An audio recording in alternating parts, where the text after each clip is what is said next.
Rádio Brasil Central. Em Goiânia, 7 horas. Agora, pela Rádio Brasil Central e RBC FM 90,1, O Mundo em Sua Casa. O jornal falado de maior tradição no Centro-Oeste brasileiro. O Mundo em Sua Casa. A informação em cima do fato. Um mundo de notícias no começo do dia. O Mundo em Sua Casa tem a marca da Rádio Brasil Central e da RBC FM 90,1. Hoje é quinta-feira, dia 3 de maio de 2012. Bom dia a você, ouvinte. Bom dia, Gil Bonfim. Bom dia, Karine Pinheiro. Bom dia a você que ouve O Mundo em Sua Casa. O Mundo em Sua Casa. Tempo e temperatura. A previsão do tempo para hoje em Goiânia é de céu claro a parcialmente nublado. A temperatura máxima atinge os 27 graus. A umidade relativa do ar fica entre 85% e 40%. Neste momento, os termômetros marcam 20 graus em Goiânia. 7,2. O Mundo em Sua Casa. Manchetes dos jornais brasileiros. O Globo, depois da pressão de Dilma, ações de bancos despencam. Folha de São Paulo, só as futuras poupanças devem ter regra alterada. No estado de São Paulo, blindagem do PT cai e Delta terá investigação ampliada. Correio Brasiliense, CPI quebra sigilos e convoca Cachoeira. Valor econômico, importações em queda apontam recuperação. Estado de Minas, clandestinos já são maioria nas estradas. Jornal do Comércio, nova previdência do servidor em 180 dias. 0 hora de Porto Alegre, avança a ideia de tornar crime cheque calção cobrado em hospitais. Brasil Econômico, queda de juros bancários ainda não chegou ao consumidor final. O Popular, Operação Monte Carlo, já são 10 vereadores citados em gravações. Diário da Manhã, abandono afetivo gera indenização. 7,3. O Mundo em Sua Casa. A política em Goiás. O vice-governador José Eliton vai ministrar hoje uma palestra sobre desafios e oportunidades em Goiás na abertura da aula inaugural do 24º curso de Estudos de Políticas e Estratégias da Associação dos Diplomados da Escola Superior de Guerra da Delegacia de Goiás. O curso tem como objetivos divulgar os ensinamentos da Escola Superior de Guerra, propiciar aos participantes estudos, pesquisas e planejamentos relacionados com a conjuntura regional, nacional e internacional. O curso visa o desenvolvimento e a segurança do país e ainda proporcionar o intercâmbio de conhecimento e prática de trabalho em grupo. O líder do governo, deputado Helder Valim, apresentou ontem em plenário os nomes dos titulares e suplentes da base aliada que vão compor a comissão parlamentar de inquérito criada para investigar a possível ligação de políticos goianos com a contravenção, além de contratos firmados com a construtora Delta e a Gerplan entre 1995 e 2012. Os titulares são os deputados Hélio de Souza, do DEM, Túlio Isaac, do PSDB e Thales Barreto, do PTB. Já os suplentes são os deputados Lincoln TJ, do PSD, Carlos Antônio, do PSC e Iso Moreira, do PSDB. Deputados goianos retornam de missão à Argentina e ao Uruguai. Ontem à noite houve sessão da Assembleia Legislativa, mas sem a votação de matérias. Grande parte dos discursos foi dedicada à explanação da viagem feita por 4 parlamentares, Valcenor Braz, Wagner Siqueira, Francisco Júnior e Carlos Cabral, à Argentina e ao Uruguai. Eles integraram uma missão goiana formada por cerca de 80 integrantes, coordenada pela FAEG. O deputado Valcenor Braz, do PTB e presidente da Frente Parlamentar do Agronegócio na Assembleia Legislativa, avalia a visita. Nós tivemos a oportunidade de estar no campo, onde nós pudemos acompanhar de perto o processo produtivo daquele país. E uma das coisas que nós pudemos ver foi o avanço na área de pesquisa que tem naquela região. Nós ainda estamos um pouco atrasados. Outras coisas nós estamos mais adiantados. Outra parte também de classificação, eles têm um trabalho muito bom, tanto na Argentina quanto no Uruguai. Mas uma coisa que nos mostrou e que eu acho que nós precisamos de pensar nisso aqui no Brasil, é que o produtor da Argentina e do Uruguai, ele concentra-se exclusivamente na produção. Ou seja, ele não não faz o plantio, ele não faz a colheita, ele empreita tudo. Os fazendeiros lá, os produtores de grãos, eles não têm máquina nem para plantar, nem para colher. São todas alugadas. As atenções dos senhores estiveram voltadas para a produção de grãos e também para a pecuária de corte. Muita coisa pode ser aproveitada aqui em nível de Brasil, principalmente aqui no estado de Goiás, no centro-oeste. Pode. A pecuária de corte é outro ponto importante, que se tenha trabalho aí na área de genética, principalmente com raças para o corte. Hoje nós temos no Brasil muito cruzamento aí, ou mesmo raças puras, que não chega a produzir em quantidade. Lá se abate um boi com 18 meses, pesando 450 quilos, com 60% de aproveitamento de carne desse boi. Aqui no Brasil esse aproveitamento é em torno de 50%, essa conversão. Então, isso é devido à genética que eles têm lá, que é muito avançada. Libório Santos, Sistema Brasil Central de Rádio.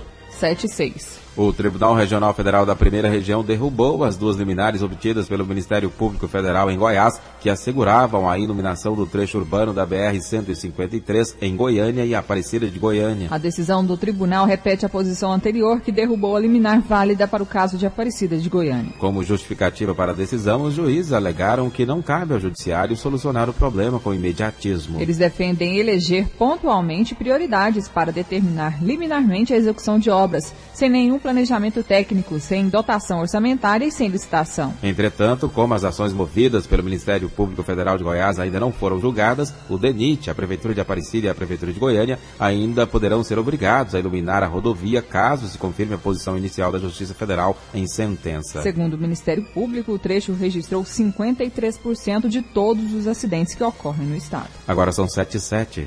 Termina no próximo dia 9 o prazo para regularização e alistamento eleitoral. O eleitor que tiver o título cancelado ou suspenso deve regularizar a situação, caso contrário não vai poder votar nas eleições municipais deste ano. Somente em Goiânia, onde houve recadastramento eleitoral para votação biométrica, são mais de 122 mil títulos cancelados. De acordo com Bruno Rocha, assessor de imprensa do Tribunal Regional Eleitoral, sem o título não é possível, por exemplo, tirar passaporte. Gera consequências negativas na vida dele como cidadão. Ele fica impedido de tirar passaporte. Se ele quiser obter empréstimo também em bancos sociais, ele não pode retirar empréstimo. Se ele for servidor público, ele pode ter o salário bloqueado. Para participar também de concurso público, ele tem que estar em dia com a Justiça Eleitoral. E até mesmo aquele eleitor acima de 60 anos, que for dar entrada no processo de aposentadoria dele, se ele não tiver em dia com a Justiça Eleitoral, ele não poderá fazer. O prazo para requerer o título pela primeira vez e para mudar de domicílio eleitoral também termina no próximo dia 9. Segundo o assessor do TRE, alguns cartórios eleitorais vão funcionar em regime de plantão no interior do estado. No interior do estado, os cartórios eleitorais vão fazer plantão nesse próximo final de semana para atender um número maior de eleitores que vão fazer o primeiro título, o alistamento, e também vão fazer a transferência do domicílio eleitoral. A cidade que tiver um movimento maior, eles vão fazer plantões ao final de semana, sábado e domingo. O assessor de imprensa do TRE, Bruno Rocha, informou ainda que 7 postos de atendimento funcionam em Goiânia de segunda a sexta-feira. São 3 centrais do eleitor e 4 unidades do VaptVupt. Gil Bonfim para o Sistema Brasil Central de Rádio. 7-9. O mundo em sua casa. Política Nacional. A CPI mista que investiga as ligações de Carlinhos Cachoeira com parlamentares decidiu quebrar o sigilo bancário, telefônico e fiscal do bicheiro. As investigações vão usar informações sigilosas dos últimos 10 anos. A reunião da comissão será na próxima terça-feira. As primeiras sessões serão restritas e vão ouvir representantes do Ministério Público e agentes da Polícia Federal. E Carlos Cachoeira é convocado para depor no próximo dia 15 na CPMI. Os integrantes da Comissão Parlamentar Mista de Inquérito, que vai apurar o envolvimento de políticos e empresários com o grupo de Carlinhos Cachoeira, aprovaram nesta quarta-feira o depoimento do bicheiro para 15 de maio. Pela ordem do cronograma de depoimentos, Cachoeira será o segundo a falar aos parlamentares. Antes do bicheiro, serão convidados no dia 8 o delegado da Polícia Federal, Raul Alexandre Marques Souza, responsável pela Operação Vegas, que investigou o envolvimento de Cachoeira com o jogo ilegal. No dia 10 de maio, devem ser ouvidos os depoimentos do delegado Matheus Mela Rodrigues e os procuradores da República Daniel Rezende Salgado e Léa Batista de Oliveira, responsáveis pela investigação da Operação Monte Carlo da Polícia Federal, que resultou na prisão do contraventor. Já o senador Demóstenes Torres, que responde no Conselho de Ética do Senado por suposta quebra de decoro parlamentar, por envolvimento com Cachoeira será ouvido no dia 31 de maio na CPI. Durante a manhã, o Procurador-Geral da República, Roberto Gurgel, rejeitou o convite para falar na comissão. Segundo a assessoria da PGR, artigos do Código de Processo Penal proíbem que um juiz ou integrante do Ministério Público seja testemunha no mesmo processo em que atua, como explica o senador, presidente da CPI, Vitaldo Rego, do PMDB da Paraíba. O procurador nos confessou que a investigação não está conclusa ainda, que há na titularidade dele um impedimento de ordem técnica. Eu respeitei esse impedimento. Obviamente nós temos contrarrazões a arguir, porque a comissão tem, por força de dispositivos constitucionais, o dever de convocar qualquer cidadão brasileiro a depor, e isso já o fizemos na CPI do Judiciário. Há precedentes que confirmam a materialização desse fato, mas entendemos que é o começo de um processo construtivo de colaboração entre nós e o Ministério Público Federal. Participam da CPMI 15 senadores e 15 deputados federais, que terá prazo de 180 dias, tendo previsão de encerramento para o dia 4 de dezembro. De Brasília, Ronaldo Berwanger. E o deputado federal Odair Cunha deixou de fora depoimentos de governadores que tiveram os nomes citados e também não incluiu a presença do empresário Fernando Cavendish, dono da construtora Dell. Agora são 7h12. A Câmara aprovou ontem um projeto de lei que cria um banco de DNA de criminosos. A ideia é auxiliar nas investigações de crimes praticados com violência. A proposta foi aprovada pelo plenário e segue para a sanção da presidente Dilma Rousseff. Pelo projeto, haverá uma unidade central gerenciadora de vestígios genéticos deixados em locais de crimes, como sangue, sêmen, unhas, fios de cabelo ou pele. A medida vale para criminosos condenados por violência dolosa, ou seja, intencional, e crimes como estupro, sequestro, latrocínio, entre outros. Os dados do banco de DNA serão sigilosos e quem os utilizar para qualquer fim diferente daquele determinado pela Justiça responderá civil, penal e administrativamente. A Câmara dos Deputados aprovou ontem um projeto de lei que estabelece detenção de 3 meses a 1 ano, além de multa para o estabelecimento médico hospitalar que exigir cheque calção, nota promissória ou qualquer outra garantia para realizar o atendimento de emergência. Também fica proibido determinar preenchimento de formulários administrativos antes do socorro. As medidas valem para hospitais públicos e privados. A proposta, que muda o Código Penal, segue para a análise do Senado. O projeto foi encaminhado ao Congresso pelo Executivo após a morte de Duvanier Ferreira, secretário de Recursos Humanos do Ministério do Planejamento, que sofreu um infarto. Ele procurou 2 hospitais particulares de Brasília, mas não portava talão de cheque nem a carteira do plano de saúde e, segundo a família, teve atendimento negado. 7h13. O mundo em sua casa. Se a sua empresa busca reconhecimento, anuncie em uma emissora de credibilidade. Rádio Brasil Central 1270, AM, ondas curtas e tropicais. A certeza de resultado. Qualidade com alcance em todo o território nacional.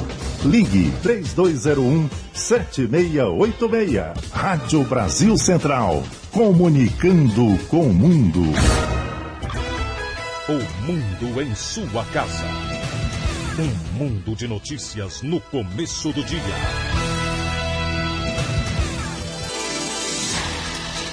Um motorista passou um susto na madrugada desta quarta-feira no Jardim das Amendoeiras, em Goiânia, quando o carro dele caiu no Rio Meia Ponte. O condutor, que tem 26 anos, levava outros 2 colegas quando perdeu o controle da direção. Os 3 conseguiram sair do carro e nadar até a margem. Os bombeiros passaram todo o dia de ontem tentando encontrar o carro, mas o trabalho não teve sucesso. As buscas pelo veículo devem continuar hoje. E a Polícia Civil identifica suspeitos de envolvimento na chacina de Doverlândia.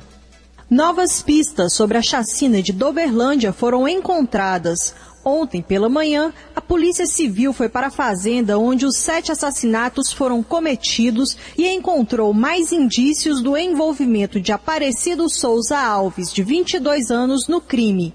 A delegada-geral da Polícia Civil, Adriana Corsi, relatou as últimas novidades do caso. Depois de mais um dia de muito trabalho, nós estivemos no local onde os crimes aconteceram e também em toda a região e na cidade de Doverlândia. Fizemos muitas diligências, encontramos a bolsa de uma das vítimas que havia sido jogada pelo acusado Aparecido numa mata, que existe nas proximidades. Ele também nos levou ao local onde arremessou a faca usada para assassinar as vítimas, mas sendo num local muito extenso, nós, depois de muitas buscas, realmente não conseguimos encontrá-la. Encontramos documentos das vítimas, encontramos também nas proximidades, identificamos pessoas que podem estar relacionadas aos crimes, certo? Essas pessoas foram identificadas, nós fomos aos locais de moradia dos familiares delas ali na região, colhemos várias informações e essas pessoas serão interrogadas ainda essa noite, podendo inclusive ser presas se encontrarmos indícios de sua participação. Adriana Corsi também apontou a ordem em que os crimes teriam sido cometidos de acordo com o depoimento de Aparecido Alves. Quem morreu por último foi o caseiro.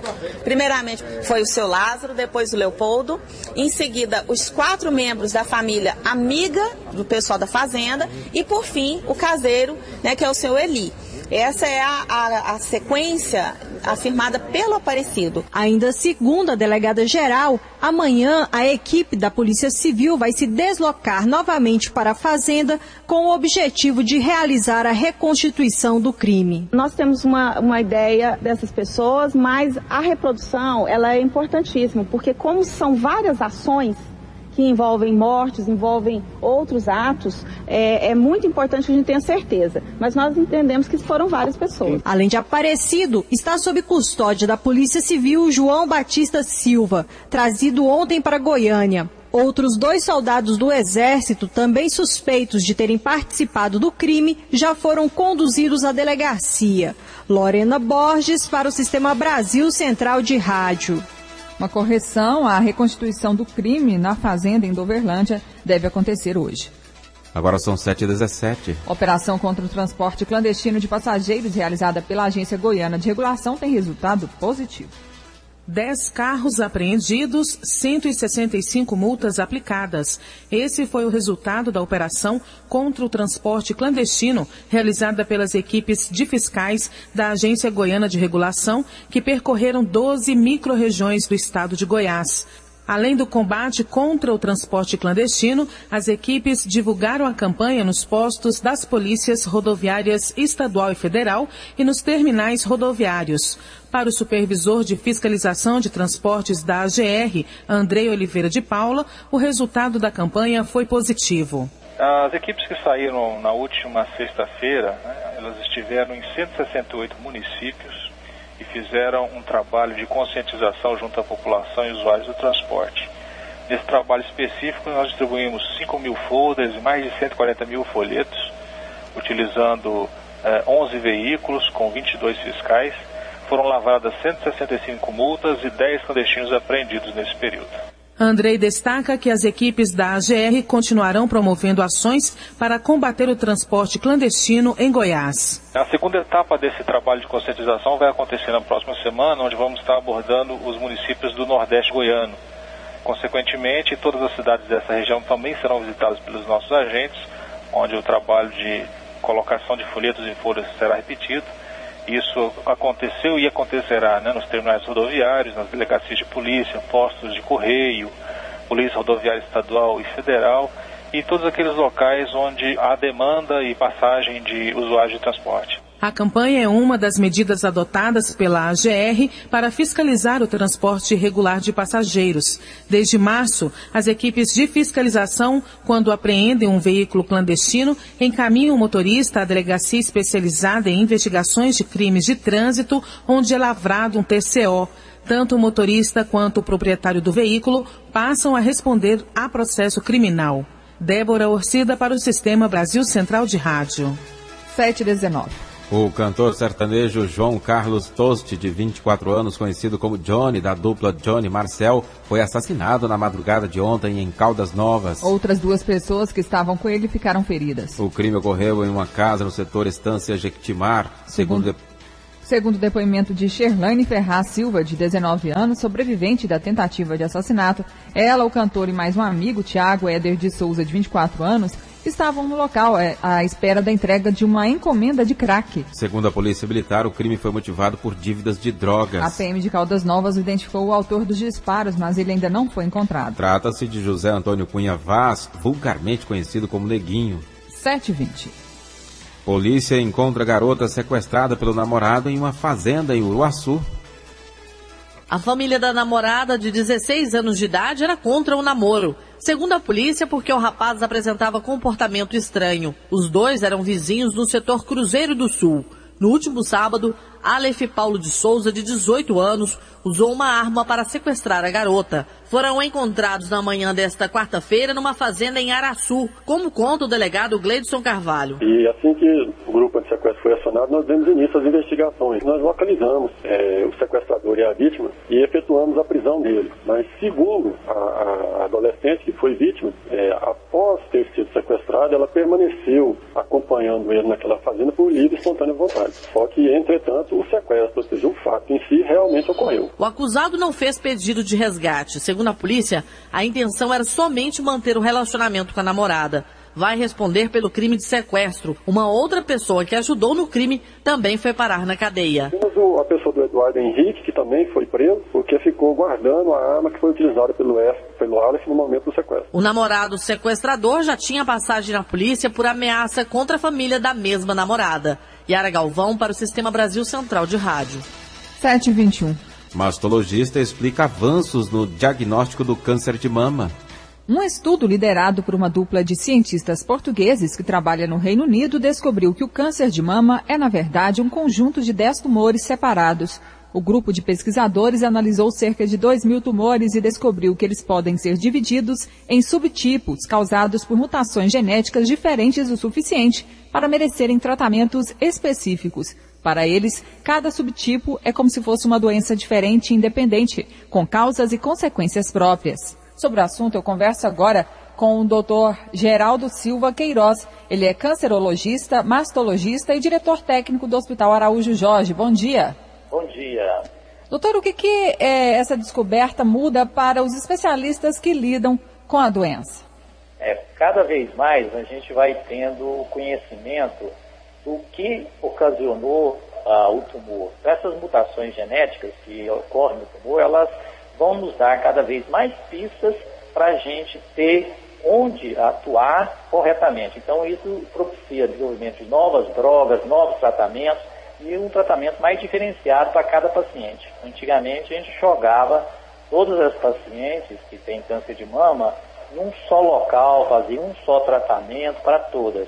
Hoje, com cada vez mais sabendo de onde que está ocorrendo as mutações genéticas, nós vamos poder diferenciar com isso, dar um tratamento mais adequado ao paciente, dando melhor prognóstico, logicamente, e também sabendo a provável origem dessa mutação para a gente poder, no futuro, pensar até numa prevenção diferenciada e, ocasionalmente, também os tumores familiares que ocorrem em famílias que têm vários casos de câncer de mama, essas pacientes vão ter um tratamento, um acompanhamento e, logicamente, um prognóstico cada vez mais diferenciado. Muda também o diagnóstico, doutor? No futuro, sim. Aí, por enquanto, quando a gente está sabendo agora, já ocorreu a lesão na parte genética.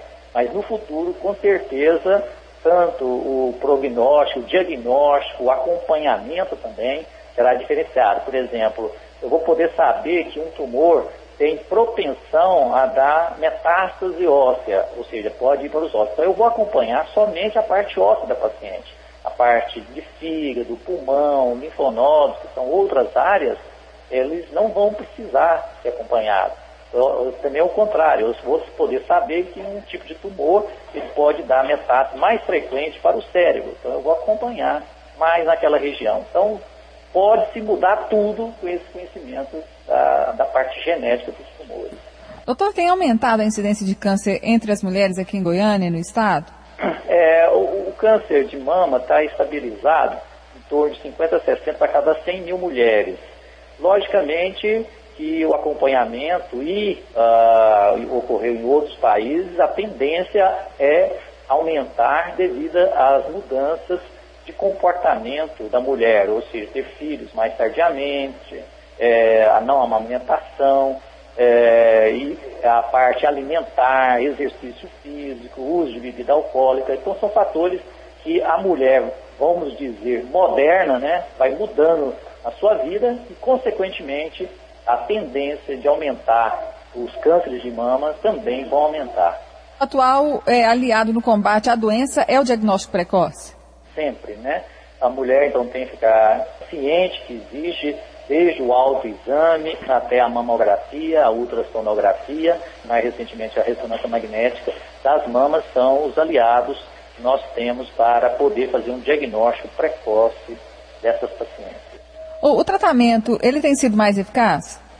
Com certeza. O prognóstico da paciente, a mortalidade, como nós colocamos, cada vez vai aumentando a sobrevida da paciente.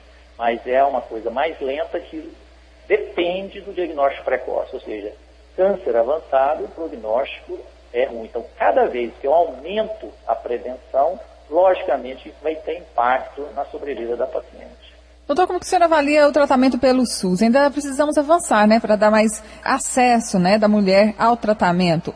Não, os outros locais, o Hospital Araújo Jorge, a Santa Casa, o Hospital das Clínicas, que são hospitais públicos e também filantrópicos, eles oferecem esse tipo de tratamento. O Hospital Materno-Infantil também.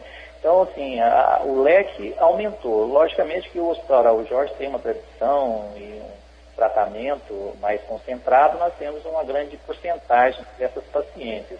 Agora, o tratamento realmente ofertado pelo SUS, ele visa um tratamento de saúde pública e ele tem essas finões, mas nós temos que cada vez mais fazer a prevenção, a educação nós temos que fazer da paciente, logicamente a educação do profissional também é importante, o acesso à tecnologia também é importante, mas a gente tem tido grandes avanços nessa área. Doutor, muito obrigada pela participação aqui no Mundo em Sua Casa. Bom dia. Muito obrigado a vocês. Eu conversei com o Dr. Geraldo Silva Queiroz, ele é diretor técnico do Hospital Araújo Jorge, cancerologista e mastologista, falando então sobre o avanço no diagnóstico do câncer de mama. Agora são 7h27. Hugo registra quase 500 atendimentos durante o feriado. O Hospital de Urgências de Goiânia divulgou nesta quarta-feira um balanço dos atendimentos realizados durante o feriado prolongado. Foram 483 atendimentos, sendo 120 por acidentes de trânsito, 15 por espancamento, 12 por ferimento ocasionado por arma branca e 8 por arma de fogo. 122 cirurgias foram realizadas de sexta-feira, dia 27 de abril, a terça, 1º de maio. Segundo o diretor técnico do Hugo, Alfredo Carlos Dias Matos Júnior, a movimentação foi dentro do esperado, apresentando até queda em relação ao ano passado. Pegando média diária de atendimento, nós tivemos uma grata surpresa de ver que em 2012 nós tivemos uma diminuição de 17% no atendimento global do hospital. Nós tivemos uma diminuição no número de vítimas por acidente de trânsito atendidas no Hugo. Lembrando que os pacientes que para cá vêm são os pacientes de maior gravidade, aqueles que têm algum tipo de risco à vida ou fratura exposta. E tivemos também uma diminuição no número de vítimas por violência. Dentro de violência está contemplado agressão física por arma branca, agressão física por arma de fogo e espancamento. O único item que nós tivemos um aumento foi no número de cirurgias realizadas no período. Foi um aumento em torno de 25%. Com relação ao carnaval deste ano, o feriado do trabalhador registrou mais ocorrências. De acordo com o diretor-geral do Hugo, o que impulsionou o aumento foram os acidentes de carro dentro de Goiânia. Heloísa Amaral para o Sistema Brasil Central de Rádio. 7h29. E agora o balanço da polícia nas rodovias com Libório Santos. Bom dia. Exatamente, muito bom dia ouvintes da Brasil Central. Últimas 24 horas nas rodovias goianas foram registrados 23 acidentes com 14 feridos e 2 mortos. O acidente mais grave foi uma saída de pista com capotamento seguido de incêndio. GO 070, quilômetro 182 a 5 quilômetros de Itapirapuã, no Mato Grosso Goiano. Um carro Pajero, placa DEH 3353 de Itapirapuã, motorista Célio Neves fatal, passageira Cláudia Ferreira Lima de Araújo também fatal. Segundo informações chegadas à polícia, esse casal era de São Paulo e estava construindo uma casa em Itapirapuã. Algumas outras também informações sobre a rodovia, apenas a título de curiosidade. 8 mortos, 138 feridos, foi o saldo das rodovias goianas durante o feriadão de final de semana. Foram aplicadas quase 9 mil multas, a maioria por excesso de velocidade e ultrapassagens em locais proibidos. O outro destaque também, 2 ônibus da aviação anapolina que atua no transporte coletivo do entorno de Brasília, colidiram na BR-040 próximo a Valparaíso ontem, deixando mais de 30 pessoas feridas. Um dos motoristas disse que o veículo perdeu o freio. Libório Santos, Sistema Brasil Central de Rádio. O mundo em sua casa. Crianças de 6 meses a menores de 2 anos. Presente. Idosos. Presente. Grávidas. Presente. Indígenas. Presente. Profissionais de saúde. Presente. A chamada para a vacinação contra a influenza começou. 5 de maio é o dia D, das 8 às 17 horas. A influenza, conhecida como gripe, é uma das principais causas das internações por pneumonia. Previna-se. A vacina está disponível em todos os postos de saúde, de 5 a 25 de maio. SUS, Secretaria de Saúde, Governo de Goiás. O mundo em sua casa. O jornal falado de maior tradição no Centro-Oeste brasileiro.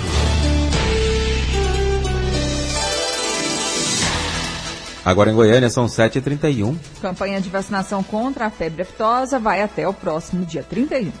A vacinação contra a febre aftosa em Goiás começou no dia 1º de maio. Nessa etapa, todos os rebanhos de bois e búfalos devem ser vacinados. A abertura oficial da campanha acontece dia 4 de maio, em Corumbá de Goiás. A coordenadora do Programa Estadual em Enfermidades Vesiculares da Agrodefesa, Deise Correia Neves, explica que as vacinas já estão disponíveis no comércio. Já pode comprar a vacina nas revendas autorizadas da Agrodefesa e do Ministério, fazer a vacinação desses animais e prestar as informações junto à Agrodefesa. Como que acontece essa prestação de contas? Quando compra a vacina na revenda, lá entrega a declaração de vacinação. O produtor vai preencher essa declaração e, juntamente com a nota fiscal de compra das vacinas, tem que ser entregue na Agrodefesa, na unidade local do município onde se encontra a propriedade. Isso porque para emitir a guia de trânsito animal, que a gente chama de GTA, precisa das vacinações de aftosa. Então, só após a vacinação que pode se emitir a guia de trânsito. A coordenadora do Programa Estadual em Enfermidades Vesiculares da Agrodefesa, Deise Correia Neves, informa que o Estado trabalha para encerrar a vacinação de aftosa em Goiás. A gente está pleiteando junto ao Ministério a retirada da vacinação, mas isso é algo que a gente almeja para o ano de 2015 e 2016, né? Então a gente vem trabalhando para que o Estado seja mantido, né? Que hoje nós somos considerados livres de febre aftosa com vacinação. Então, na etapa de novembro, por exemplo, a gente já tirou uma faixa etária. Então, a vacinação acontece até 24 meses. Então, para o futuro, a gente vai retirar a vacinação de maio, de novembro, só ficar com a de maio, e para o posterior, a retirada total da vacinação, porque isso tem que ser gradativo, não pode tirar de uma vez só. A segunda etapa da campanha de vacinação contra a aftosa em Goiás vai ser realizada em novembro. Patrícia Almeida para o Sistema Brasil Central de Rádio. 7h34. O estado de saúde do cantor Pedro Leonardo apresenta melhora progressiva, segundo o boletim médico divulgado ontem pelo Hospital Sírio-Libanês. O jovem continua internado em São Paulo em estado grave na UTI do hospital. A assessora do cantor Leonardo disse que Pedro piscou os olhos durante a visita do pai. Leonardo tem visitado o filho todos os dias. E para manter a rotina de shows, ele tem ido ao hospital até mesmo de madrugada. Mototaxistas em Goiânia participam de consulta pública para definir o uso dos taxímetros.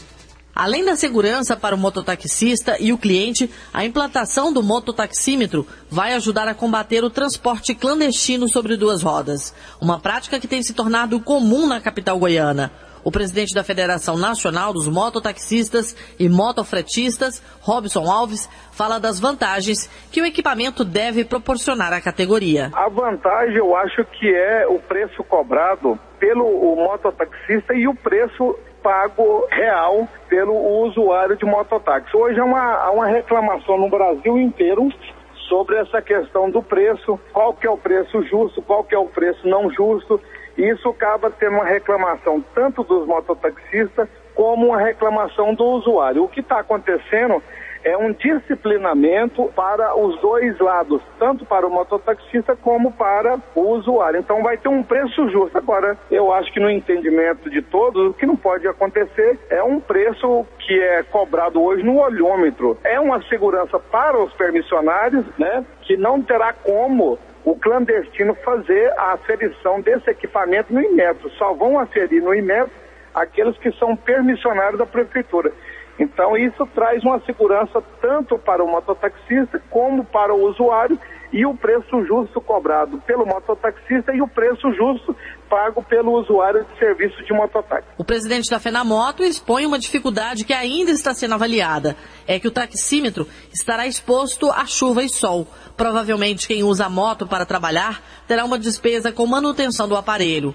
Mas o processo de instalação passa pela fase da consulta pública, justamente para acolher sugestões, como explica o presidente da FENAMOTO, Robson Alves. Essa consulta pública é uma sugestão de qualquer pessoa, né, que quiser dar uma ideia para poder fazer um aperfeiçoamento, um melhoramento. Tudo que tinha que ser feito já foi feito com um grupo de trabalho. Tecnologia, colocação, se vai ser no guidão, se vai ser em outra parte ali na frente da moto, tudo isso já foi discutido. Essa consulta pública é uma maneira saudável para receber sugestões de todo o Brasil. Depois dessa consulta pública, logicamente aí será editada a portaria final, determinando o prazo para a colocação do mototaxímetro, que vai trazer uma segurança para todos. Após a consulta pública, será editada a portaria final para a instalação do mototaxímetro. Haverá um prazo de 120 dias para a regularização. Yara Galvão para o Sistema Brasil Central de Rádio. 7h37. Tribunal de Justiça de Goiás volta a funcionar das 8 às 18 horas.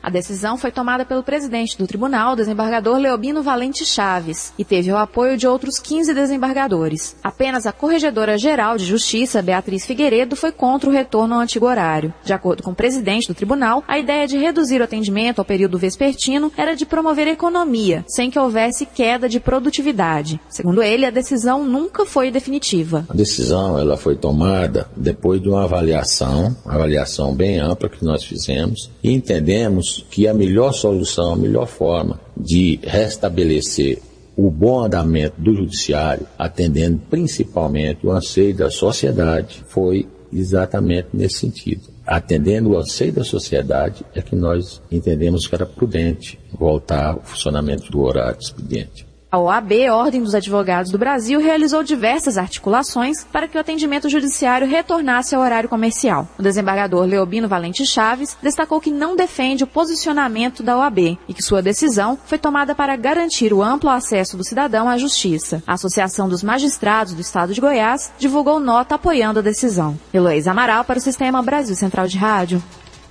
7h38. Já começou em Pirenópolis a 4ª edição da festa literária da cidade, a Flipiri. Com uma programação de 5 dias, literatura e música são os dois pilares do evento. Este ano serão homenageados os escritores José Mendonça Teles, de Goiânia, e o pirinopolino Isócrates de Oliveira, falecido em 99. Vamos saber mais detalhes sobre esse assunto, conversando agora com a curadora da feira, Iris Borges. Bom dia. Bom dia. A Flipiri, ela segue os padrões de outras feiras literárias que ocorrem no país? Sim, tudo começou quando há anos atrás eu estive na Flip e visualizei que Pirenópolis seria um cenário tão perfeito para uma festa literária quanto para ti. Então nós criamos a Flipiri com essa intenção de ser também uma festa literária e não uma feira de livros. Agora, é uma feira muito menor, claro, do que a de Paraty. E quais são os principais pontos da programação? Então, a coisa mais bonita que nós preparamos aqui é o preparo do leitor nas escolas. A festa itinerante, ela tem como objetivo a formação do leitor, o despertar do amor pelos livros e pela leitura. Então, 2 meses antes da festa, nós compramos os livros e distribuímos para todas as escolas municipais, estaduais, particular e do campo também. As crianças, os alunos todos leem os livros e se preparam para os 3 primeiros dias da festa terem um encontro com o escritor do livro. Então esse para mim é o momento mágico da festa literária, porque estamos formando os leitores de amanhã. Mas, além disso, temos toda uma magia também para os adultos e para as crianças na hora de contação de histórias, oficinas, lançamentos de livros, conversas com escritores. Destaco um momento no sábado, das 10 ao meio-dia, no teatro, com o escritor Guido Epino, que vai falar sobre os caminhos do livro, da criação até a publicação. É uma palestra que seria muito bacana se os escritores pudessem vir, porque é um trabalho que mostra os caminhos realmente da escrita literária, da produção do livro. Iris, e o que a festa deve trazer em termos de diversidade cultural? Toda a parte de integração com a música, né, que todo ano nós escolhemos um tema. E esse ano o tema é literatura e música. Então a programação cultural que começa hoje à noite com a abertura e seguida um cortejo musical da banda Fênix até o palco central na Rua Direita, e teremos ali uma apresentação da banda Piqui, que é uma banda maravilhosa. Imagino que todos vão desfrutar de momentos de deleite musical. Na manhã começa a programação muito cedo, às 5 horas, com a alvorada musical.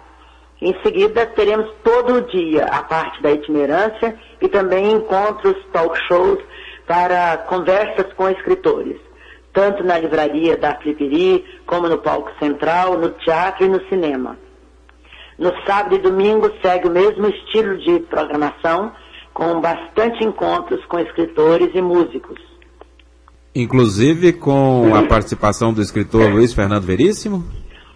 Amanhã à noite teremos uma mesa formada por Luiz Fernando Veríssimo, José Mendonça Teles, que são um convidado especial e homenageado, e também com a professora Lucília Garcês, que é a secretária nacional do Programa do Livro e da Leitura, mediado por Margarida Patriota. Também acho que será um grande ponto alto do nosso encontro. E essa mesa, nós podemos ampliar o debate sobre a importância e a urgência do estímulo à leitura. No sábado também teremos uma apresentação de música barroca com Carlas Dias, que será também um momento importantíssimo, até porque está acontecendo na cidade um simpósio de musicologia, organizado pela Universidade de Goiás, e a integração da musicologia com a literatura é plena.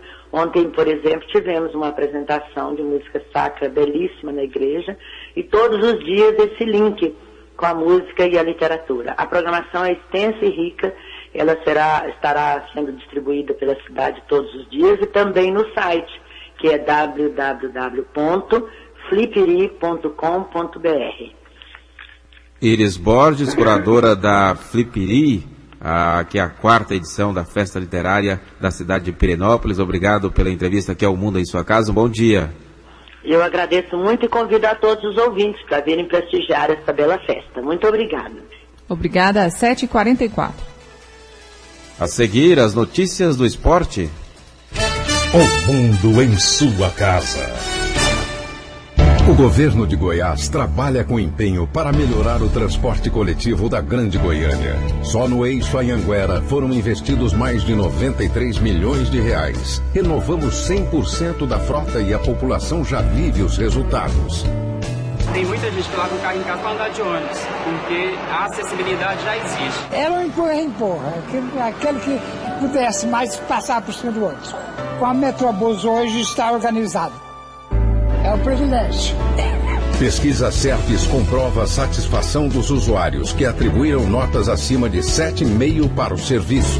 As melhorias não vão parar por aí. Através de uma parceria público-privada será implantado o VLT, Veículo Leve sobre Trilhos, no eixo Anhanguera, resolvendo de uma vez por todas o problema da superlotação e colocando o transporte coletivo de Goiânia entre os melhores do Brasil. Governo de Goiás.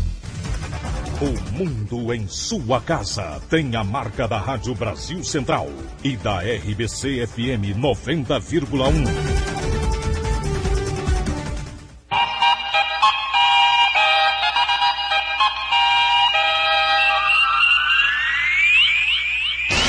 O Mundo em Sua Casa. Esporte.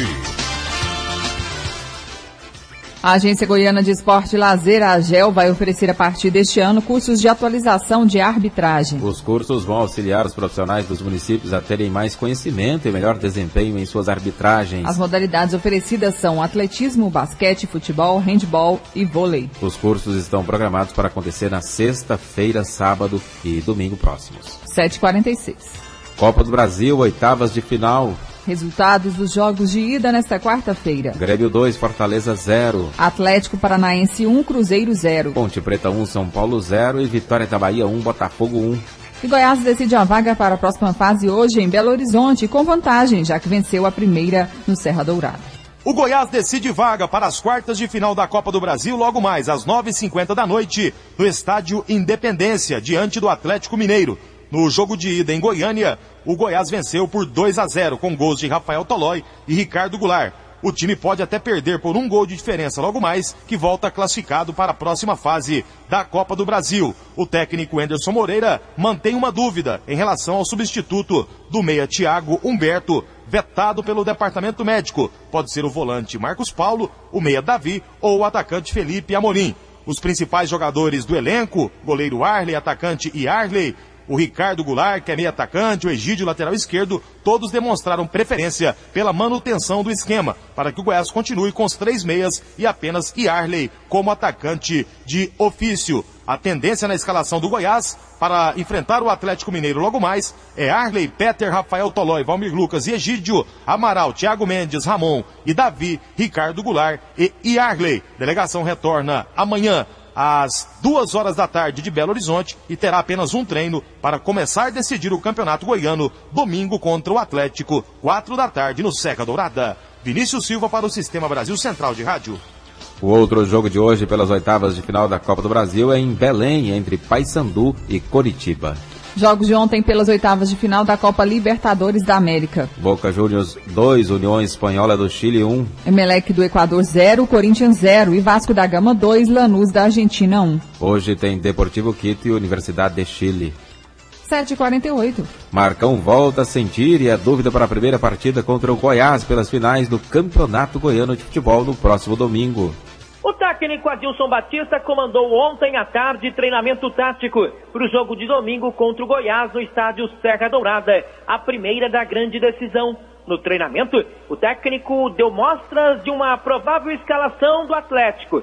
Márcio, Rafael Cruz, Gilson, Paulo Henrique e Hernandes pela esquerda. O meio-campo com Marino, Pituca, Fernando Bob e Bida. No ataque, Elias e Felipe. Marcão foi a ausência do treinamento. O jogador esteve no departamento médico, voltou a sentir uma contratura muscular e segue como dúvida para o jogo de domingo. Eric Maravilha, para o Sistema Brasil Central de Rádio. 7h48. O Real Madrid foi campeão espanhol de forma antecipada. O time merengue bateu o Atlético de Bilbao por 3-0 ontem em mais uma atuação destacada do português Cristiano Ronaldo. 7h49. Os ingressos para o primeiro jogo decisivo do Campeonato Goiano neste domingo entre Atlético e Goiás na campanha Nota Show de Bola serão colocados à venda hoje. Os bilhetes custam R$30 na arquibancada e R$50 na cadeira. As trocas poderão ser realizadas no estádio Antônio Ascioli em Campinas e no estádio Ailê Pinheiro na Serrinha, no setor Bela Vista, das 9 da manhã às 5 da tarde. Cada torcedor que levar nota em valor acima de R$100 e 1 quilo de alimento não perecível tem direito a 2 ingressos. O presidente do Vila Nova, Eduardo Barbosa, foi afastado do cargo em decisão tomada ontem à noite pelo Conselho Deliberativo. O Conselho Fiscal encontrou irregularidades na gestão do presidente e apresentou relatório aos conselheiros que afastaram Eduardo por 45 dias. Neste período, o Vila será dirigido pelo vice Marcos Martinez. O presidente do Conselho Deliberativo, Paulo Diniz, disse que a suspensão tinha caráter de urgência, pois a gestão de Eduardo Barbosa estava causando problemas irreversíveis. Entre eles, desvio de dinheiro, receita que não foi contabilizada nas contas do Vila Nova, vendas de jogadores sem aval do Conselho e desvalorização de atletas que foram vendidos a preços muito baixos. 7h50. Essas foram as notícias do esporte. O mundo em sua casa. Goiás, o alimento que o Brasil e parte do mundo consomem sai daqui. Isso é um orgulho, mas também é uma responsabilidade. De 1º a 31 de maio, vacine todo o seu rebanho de bovinos e bubalinos contra a aftosa e não se esqueça de entregar a comprovação de vacinação na sede local da Agrodefesa até 5 dias após a aplicação no animal. De 1º a 31 de maio, vacine seu rebanho para manter Goiás livre da aftosa. Agrodefesa, Secretaria de Agricultura, Pecuária e Irrigação. Goiás, a força do coração do Brasil. O mundo em sua casa. A informação em cima do fato.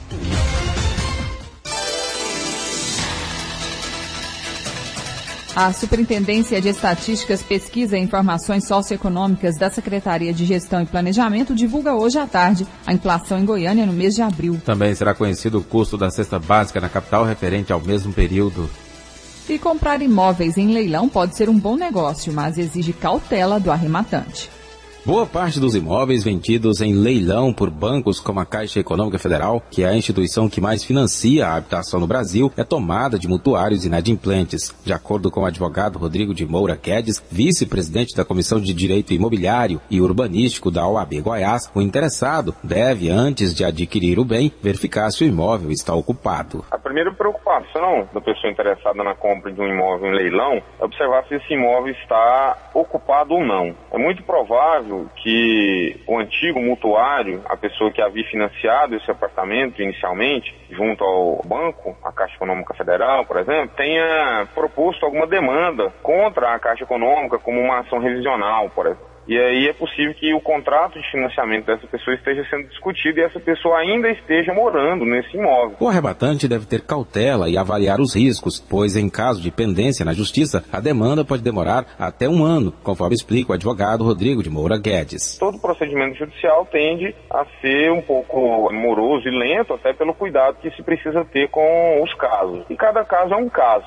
O que a gente tem observado por aí é que, em média, o prazo de concessão de uma ordem de emissão de posse tem variado aí entre 6 meses, 1 ano, isso para que haja uma decisão de primeiro grau. Eventualmente pode existir aí algum recurso e a demanda pode demorar um pouco mais. O advogado Rodrigo de Moura Guedes informou ainda que os imóveis são vendidos nas condições em que se encontram e as despesas com reformas correm por conta do arrematante. Gil Bonfim para o Sistema Brasil Central de Rádio.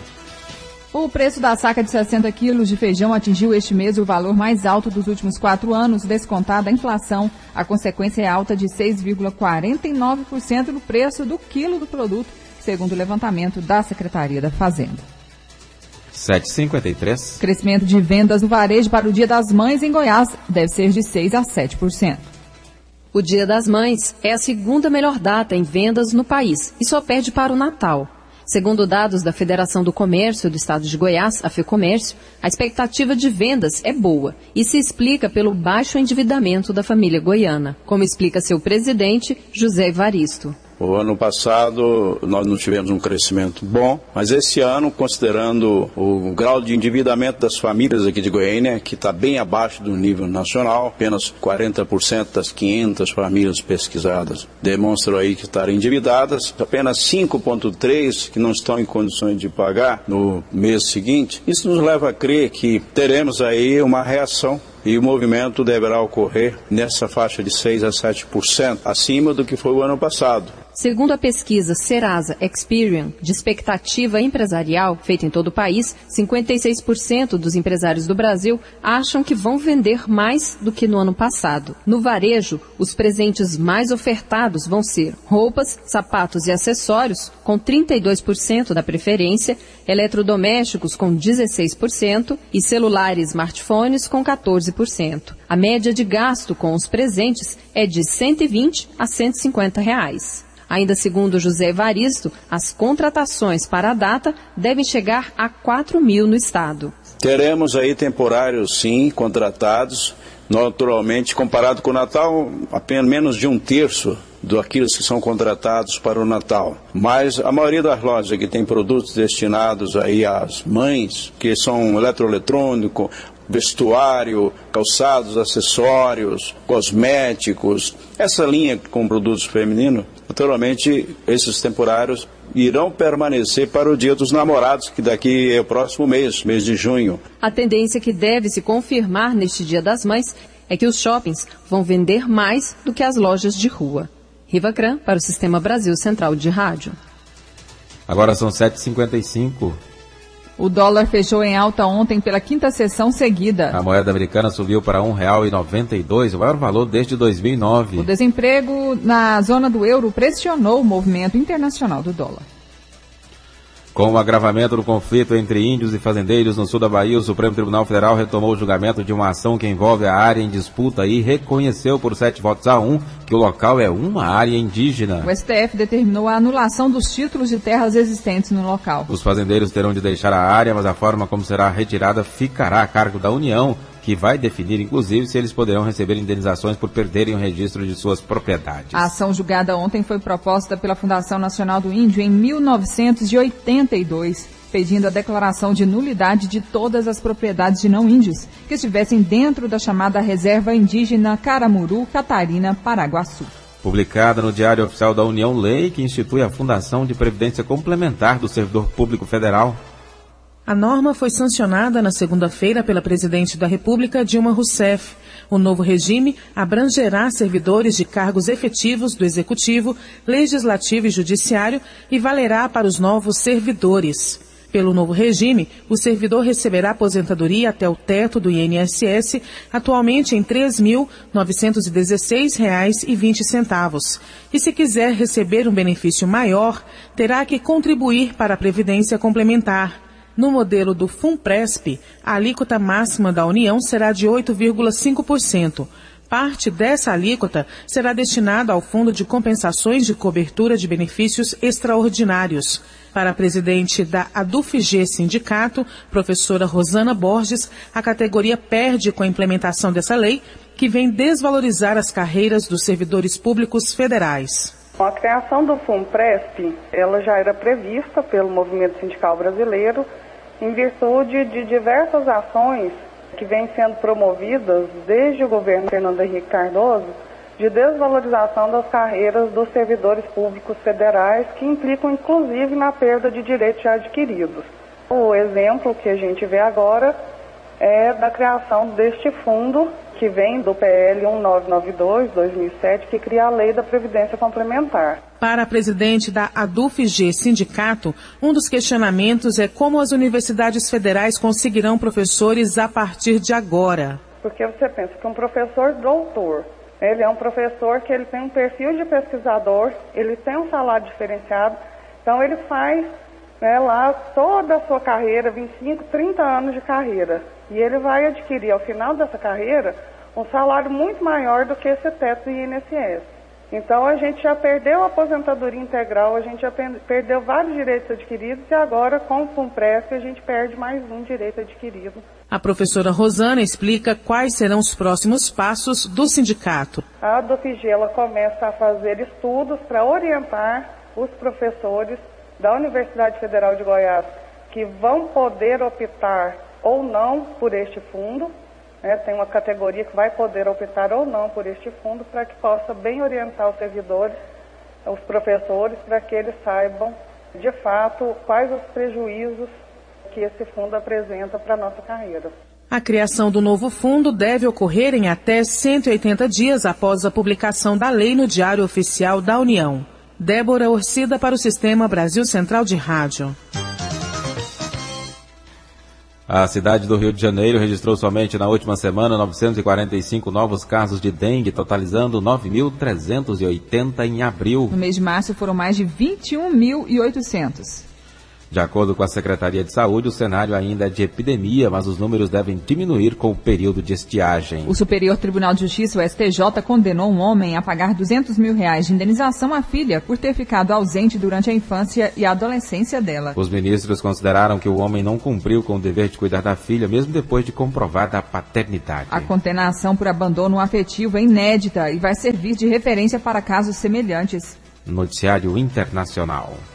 Pelo menos 20 pessoas morreram, mais de 100 ficaram feridas ontem no Cairo, capital do Egito, em confrontos entre manifestantes hostis ao governo militar e homens não identificados. A violência levou 2 dos principais candidatos da eleição presidencial programada para os dias 23 e 24 de maio a suspender a campanha. Em Goiânia, 8 horas e termina mais uma edição do Mundo em Sua Casa, que teve a apresentação de Karine Pinheiro e Gil Bonfim. Redação e edição Adam Mendes, Antônio Correia, Marcelo Cabral e Wendel Franco. Direção de estúdio Luziane Gomes. Chefes de reportagens Ione Chagas e Alvir Costa. Operação de áudio Otair José. Central técnica Thaís Oliveira. Gerência do sistema de rádio Suede Barbosa. Direção de Tele-Rádio-Difusão Abadia Lima. O Mundo em Sua Casa volta amanhã às 7 da manhã. Obrigado pela sua atenção e até lá. Bom dia, Karine. Bom dia, até amanhã.